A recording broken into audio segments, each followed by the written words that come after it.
I want to assure you people and assure the country, the economy is now on. It's well funded. No, you can't. Yeah. Walk out. No, you shouldn't walk out. What should you I'm not going to argue with an ignorant No, man. honorable. You are accountable to the population. He walks out of the studio. Oh, I'm not going to argue with an ignorant man. No, this man is asking just a simple question. You're watching Mordecai Marissa Political Commentary. Please consider subscribing to help grow Uganda's Voices of Struggle ecosystem. Thank you. Ogamba otya okansubira nti oli bulungi nze Mordecai Marissa nkwebaza yonna yonna gy'osinzira okubeera ng'ogoberera endowooza zange zengabana naawe ku mikutu gyange gimunayiza wala social media platforms mwebale nnyo mwebalire ddala list tulina abantu 1,662 so abagezaako okuza eno YouTube channel waliwo shift ndowooza mugiraba mwenna abagoberera emikutu gy'amawulire n'emikutu gimunayiza wala shift okuva ku mainstream oba kyetuyita corporate media ate okudda ku no media gamba nga social media kati ngeno gye nkozesa saagala obeere left behind okitegedde nti subscribe ku guno omukutu wegwa gukolera nga bw'osubscribinga ku mikutu emirala naye tokoma ku subscribinga ku nze ku mukutu gwange nze nagenda okuzuuka nga it's late but better late than never bwe bagamba naawe kennyini gulawo omukutu gwo ogukozese bw'oba olowooza nti osobola okwogera ate nga nzikiriza nti buli muntu asobola so gulawo omukutu ogwo tujja kukuwagira naye teeka ku subscription liking a video ate era ogabaneko enemboozi n'emikwano gyo basina bakweyongerayo kambabuulire ku kino nina wano box y'ebitabo byange The Odyssey of the Optimist nteekateeka kutandika kukyalira mu bifo ebyenjawulo okubeera ne events The Odyssey of the Optimist kirabo kye nawandiika omwaka oguwedde kyogera olugendo lw'obulamu bwange sigamba nti ndi muwanguzi naggagga oba no nkunyumiza gwali eyo ng'ayita mu kusomoozebwa kunyinza okubanga kwe nayitamu oba ng'omanyi mukwano gwo mugulire ekitabo kino kyasembebwa Joel Ssenyonyi Leader of Opposition n'abalala ab'enkizo okuli Dalton Kaweesa Agatha Thaire abantu nga Andrew Chamagero Abasi Mpindi n'abalala so genda maaso n'okubeera ng'osubscribinga ate ku channel ogule n'ekitabo ng'okulaga okuwagira bino byonna look mpulira obuzibu bw'amaanyi nnyo okuba nti simu kanjigyote ku distractinga mpulira obuzibu bw'amaanyi nnyo nti Museveni alina abantu bakutte kati nga oba Matia Kasaija basajja bayivu naye olw'okuba yitagobera procedure oba protocol battawa kitiibwa profession ya muntu amuteekawo nga kifaananyi puppet nga talina kyagenda kukola kati Matia Kasaija yabadde pressed by Shamim Nabakooza nga bajaguza emyaka 39 egy'obuddu bwa NRM yabadde pressed abasajja bano bandibadde bageze bandibadde balina kye bakola nga obeegomba kubanga bayivu batambudde basomedde mu masomero ag'amaanyi naye baliwo okubeera awo nti tasobola kubaako kyakola kubanga buli kyakola yeetaaga approval ekuva ewa mwami Museveni n'abamuweereza nti singa Salim Saleh akuba n'agamba neetaaga billions 4 okuva mu National Treasury tewabeera nakubuuza Salim Saleh muganda wa president n'ogamba eggwanga liteekeddwa kuddukanyizibwa bwe lityo. Now, let's go here. Let me show you kyabaddewo waneeno. Bwe yabuuziddwa abaana bamukozeemu ka clip ndooza kengendo tandika nako nkendeeze waneeno nzire waneeno nkuzannya video eno ndooza yadde ku Twitter kano ke ka clip ke bamuzannyeemu of course baakeditinze naye ngenda kuwaka original clip.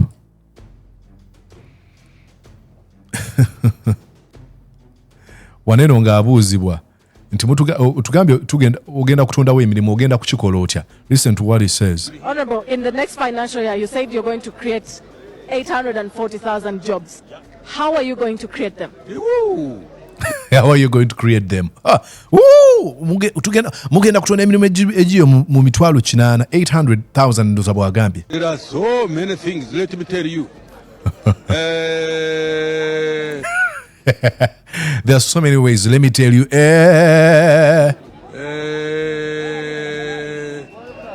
Honorable. Of course. Kano baakeditinze. Tokatwala.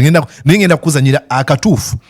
Kino mwe yakikoledde. sigamba nti bayongedde mukano by extending engeri eyo gyali blunt gyatamanyi kyakwogera ne bakazanyisa. Financial year, you said you're going to create 840,000 jobs. 840,000 emirimu emitwalo 84 gye bagenda okutonda nti mugenda kikola mutya. How are you going to create them? Let's go to the original one, kekana akatuufu. I think Honorable, you acknowledge that there's a question of unemployment, and also in honorable kikakasa okimanyi bulungi nti waliwo ekizibu kya unemployment nti ekyo nkimanyi waliwo ekizibu ky'ebbula ly'emirimu. Okay, nti nkimanyi. In the next financial year, That is my headache is a lie. Tabifanako. Don't sleep. Me, I wake up at 4 o'clock to read, to search. Bano abasajja baagala nnyo okufuula buli kintu comedy. Museebaka ez'okuka ku 10 ez'okumakya okunoonyereza okusoma. He doesn't. No, you don't. So that we can be able to see how do we help these youth to get a job. No, you don't. You don't. Because that's none of your concern. Your concern is number one, to consolidate the NRM and Museveni at the helm of this cabal of thieves. And we are not sleeping. The youth, please be patient. You will hear. Please be patient. You will hear. How long are they supposed to be patient? They've been patient for the last 39 years. Be patient. Honorable, in the next financial year, you said Here's the question. you're going to create 840,000 jobs. How are you going to create? How are you going to create them? Wogamba, I'm going to create 840,000 jobs. Ogena Chukolotia. Listen to his answer. Ooh, there are so many things. Let me tell you. Agamba walengo ni nyingi nnyo ez'okutondawo emirimu. Okay. Let me first start with agriculture. Agriculture is a very big sector. Ebyobulimi ebyo bagamba nti is a very big sector. Genda osome ku budget. Ebyobulimi byafuna allocation ya sente meka mu national budget. Genda osome nkuwaddenga research. That's one thing I really want to do with my channel. Is not to necessarily come and give you information buli kimu. Genda okoleko research. Laba national budget. Agriculture as a backbone of our country yafuna sente meka ezaali allocated to agriculture. Okume okole conclusion yo. Ye wagamba bagenda okuva emirimu. Nga ne kano mukana akaseera abantu abadde bagezaako okulaba nga beetonderawo obulimu bwabwe mu bulimi babajjeko mwanyi yaabwe. Kubanga Museveni ayagala kubeera nga yasalawo etundibwa ddi etundibwa etya era ogiguzaani kwavuwaza bantu. Where the youth are going to be absorbed, those who want to do agriculture. Oil is coming. Now listen to this man. Oil is coming. This is why I tell you that these folks do not have any intentions whatsoever of saving the young people in our country, let alone abantu abakulu. Because Bogamant, oil is coming. Now ochogedde. You know, ekinyusi kirimu ekyogedde is coming. Okyali mukulaba oil ajja nga tannajja kikyobadde osibiddeko. Ebyobulimi wabittatanadda.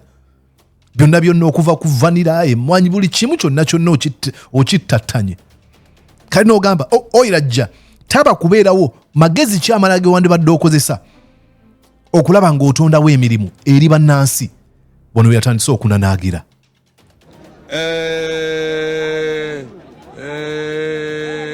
Listen,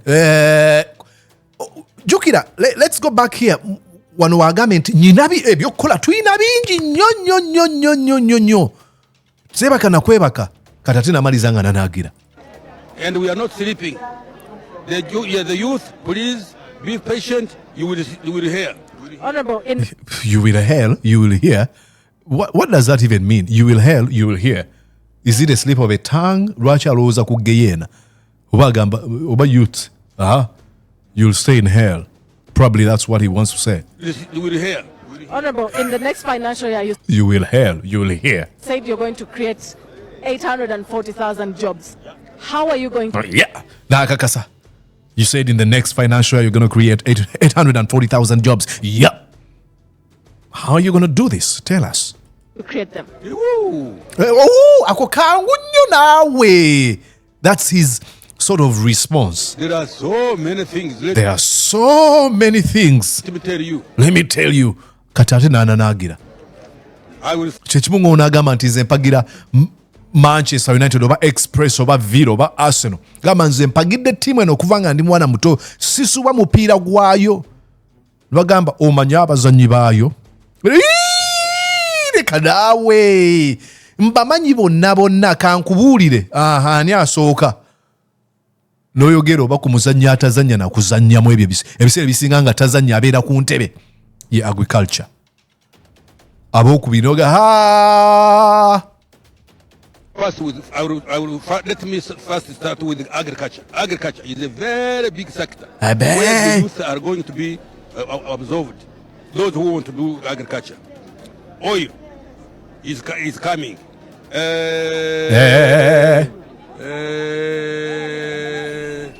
Maybe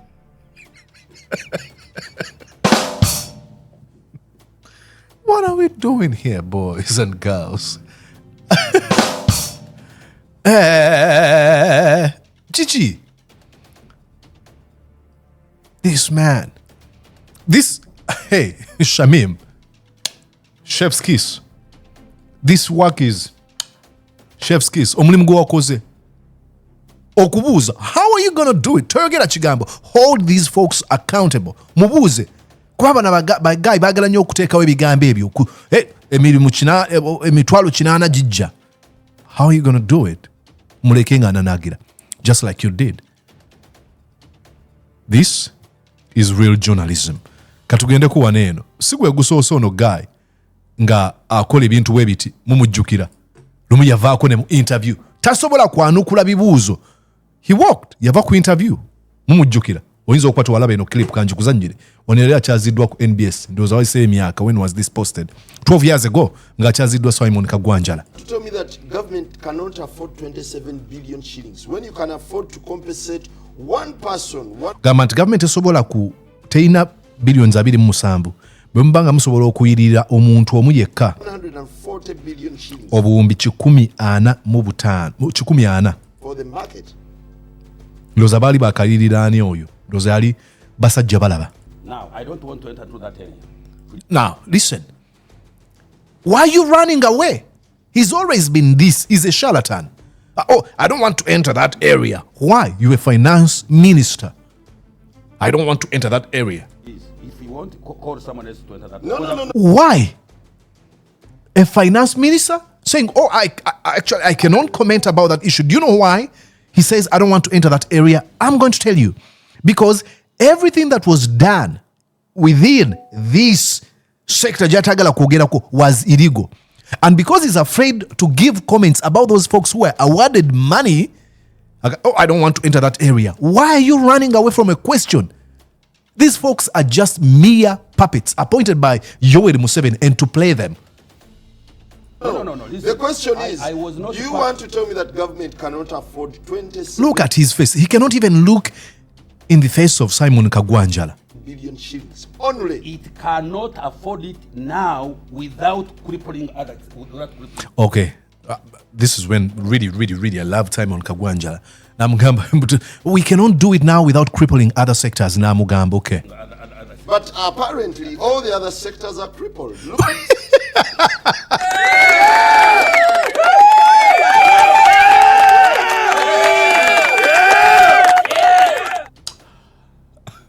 Apparently, all other sectors are crippled. education. Look at education. And this been 12 years ago.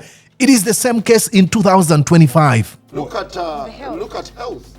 Health sector, absolutely. Twalabi juzi. Jebuvuddeko. Omu ku basympathizers baabwe, Butlika. Ono anyumirwa ennyo okudda ku bigere bya Museveni wansi n'ayisaayo olulimi n'agamba ebigere byo nga biwooma ow'ekitiibwa Frank Gashumba. Adda ku alaba Muhoozi ng'akola ensobi n'agamba gwasinga gwe alaba Muhoozi nga yeeyambula n'amugamba naye bannange olabika bulungi nga weeyambudde. Yagenze mu ddwaliro gye buvuddeko teyakkiriza kye yalabye. Our health is sick. The health sector is sick. And why is he funny? Now, that is a laughter of shame, and he's been cornered. Kuseka amajemulukufu. Is it sick because of no Funding. Yes. Absolutely! Because money is stolen. That's why it is.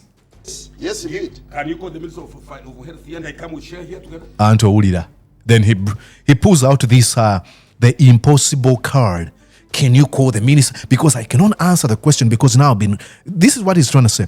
Because now you've cornered me into this spot. I cannot save myself now. Let me try to pull out the impossibilities. Call her right now. No, that's not how interviews are organized or arranged.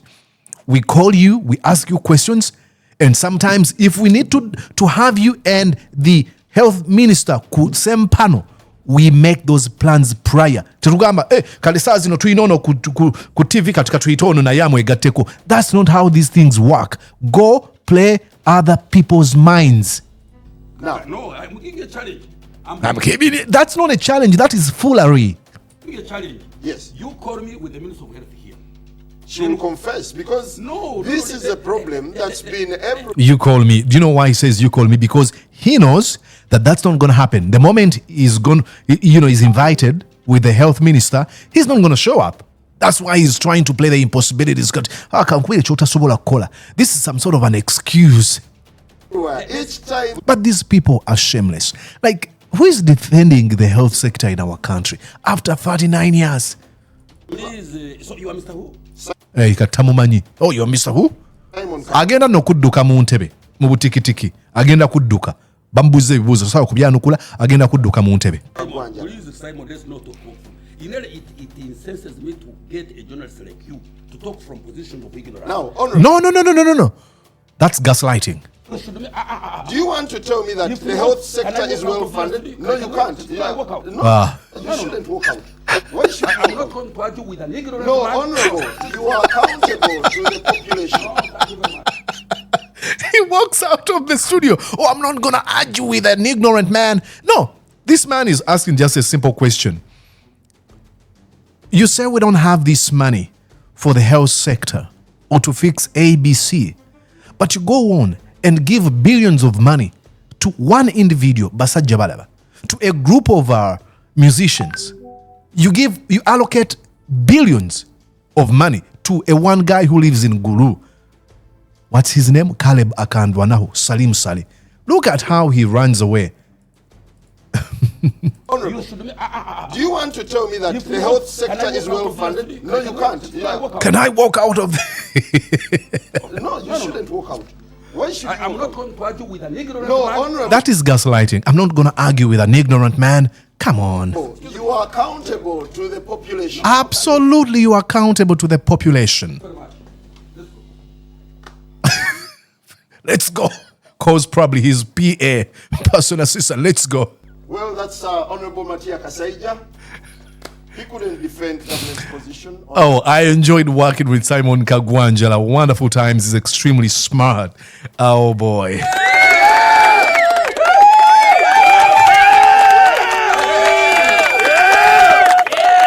Nero akube ennaku zino akuba NUP simanyi lwaki buli kaseera wewafuna NUP ng'agikuba ng'akuba Bobi Wine. I don't know why. Kye ekyamunyiiza sikimanyi. Simon Kaggwa Njala mbuulira. What happened, brother? Simanyi. Ndaba ku social media buli kaseera abeera akuba NUP awaana ba opposition balala simanyi lutalo lwe lwava. Matter of failing to conduct the national census. We would like to take your views on this subject. We are asking. I think they had failed to conduct the national census. And then he came to defend his position. Yet they were allocating billions of money to other sectors and other individuals. Unbelievable. Now, we're going to play the last, I think the last clip. I think here I saw Miriam Matembe talking about this issue, which I believe is so true. Watch. Now, like I mentioned, Miriam Matembe is going to make a case here about the state of these folks, these people of Matia Kasaija. These are ostensibly educated, traveled, exposed, experienced men and women who have appointed in positions of power by Yoweri Kaguta Museveni in a system of sharing power. That's how government works. You can't do everything. You can be a president and become, occupy all ministerial positions. You share that power with other people that you believe are competent enough and are driven by a cause that you hold for your country. But That's not how it works with Museveni. Museveni works in a way of puppets. You are his puppet. He doesn't care about you. He doesn't care about what you say. This is what she said. This man has really reduced us as Ugandans into nothing. Absolutely. This man has reduced us Ugandans into nothing. This is how he works with people. Abakakanya. That's why tamale minundi yanyiga naga omusajja abaddeko akulembeddeko bannamawulire. Omusajja abaddeko really presidential advisor. Omusajja awandiise mu mpapula z'amawulire. N'omuteeka mu position yemu ne full figure ne butcherman. He reduces you to nothing. And hey, towulira bye njogedde saagala otwale bukyamu kye njogedde sinyooma bantu abo. Excuse me, nenjogera ku experience. I mean, that's why he goes to his family and appoints his members of the family and you I shouldn't be discussing this because who is ruling Uganda now? Yeah. Is it cabinet? No. Is it parliament? No. Even judiciary can't work because the family, everybody who wants a job or whatever runs to who? You can imagine Mimi. Exactly. This is where the problem lies. Who is ruling the country? For example, who is pretending over the finance minister? It is not Matia Kasaija. No, it is not Ramadan Gobi, the permanent secretary or whatever. It's not these people. He gives them power by extension. First, he starts with his family and friends, his relatives, then extends it to these folks like Ramadan Gobi, who are extremely smart. When I was in school, nadaranga nchali mu high school, nasomanga article, musomesa wange, bamwita Senkumba Isa. I love him so much. Yali musomesa yansomesa general paper mu high school, ate nansomesa physics ne mathematics mu O level. Yakolanga ku Sunrise. Yamdeteranga article ya Sunrise olupapula lwa mawulire olwo. Ne Gabriel Bule ndoza gye yali akola. Olupapula olwo nga Ramadan Gobi yawandiika article bagiyitanga Are you listening Mr. President? Nga nsoma article eno nga ndaba omusajja omugezi nga alina brilliant ideas. Museveni manyi kyakola agamba oli mugezi. Nkulaba ate era nzikiriza nti oli mugezi. But this is how I'm gonna ruin your smartness. Kankuwa ekifo ekyo. Ekifo ekyo bwakikuwa yasalawo. Goba tokyalina kyoli. Oba si ekyo Salim Sale. Oba si ekyo genda wa Muhoozi oba Janet. If I were to run Salim Sale, no. Me, I run to my God. Beautiful.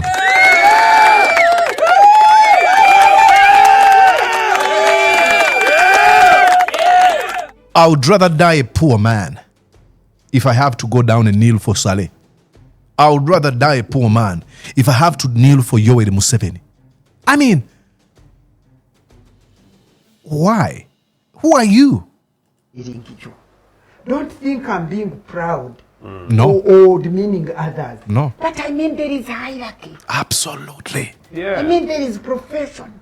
There is qualification. An army commander must be a professional. Sort of, by the way, diplomatic. Because they deal with security of a nation. Beautiful.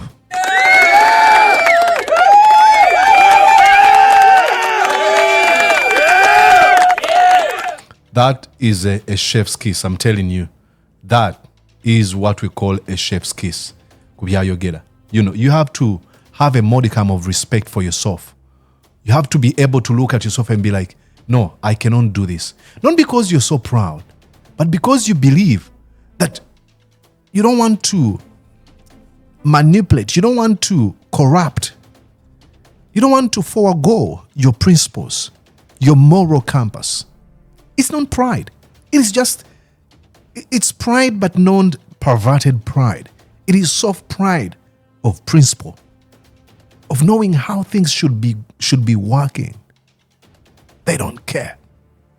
That's Matia Kasaija for you. I don't blame them sometimes. I just feel sorry for them. Because you know what it means? When I was in high school, that's why if you read my book, The Odyssey of the Optimist, I tell you to buy my book, this book. I talk about my high school. And Mr. Senkumba Isa as the patron of our prefectorial body. And no example, but let me tell you this. yatuwanga obuyinza n'agamba Mordecai, you are the head prefect. Ku ssomero lyaffe nno twali tukisusanga bakuyita guild president. Mordecai, you're the guild president. Ne bakuwa ng'olina guild cabinet, ng'olonda abantu, ng'omanya nti owa English and culture waali, owa sanitation gw'obuuza, ebiyigo nga tebirongooseddwa leero ki ekiriwo, nga tubeera ne meetings za sponsoringa ne tutuula ne tulya, otegedde, ne tutuula ne tulya ffenna wamu nga bwe tukubaganya ebirowoozo ku buti essomero liteekeddwa okutambula. N'agamba tulina aba attorney general, twalina buli muntu ng'asaabinga, ekyo kye mmanyi. Museveni gwani finance minister no tolina kyoyogera, nze asalawo. It's very sad. Before you go, please consider subscribing to this feed. Mordecai Mboresa bw'oba osiima emirimu gye nkola wano. Okay?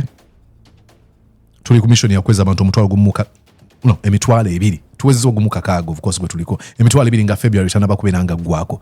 Oyinza okuba gwagenda okunyamba okukikola. So please, I'm just waiting for you. My name is Mordecai Murisa. Tudingana olunaku olulala, weeraba. Did you enjoy what you just watched? I'm going to guess that you did. How about you consider subscribing to Mordecai Marissa YouTube channel? Thank you.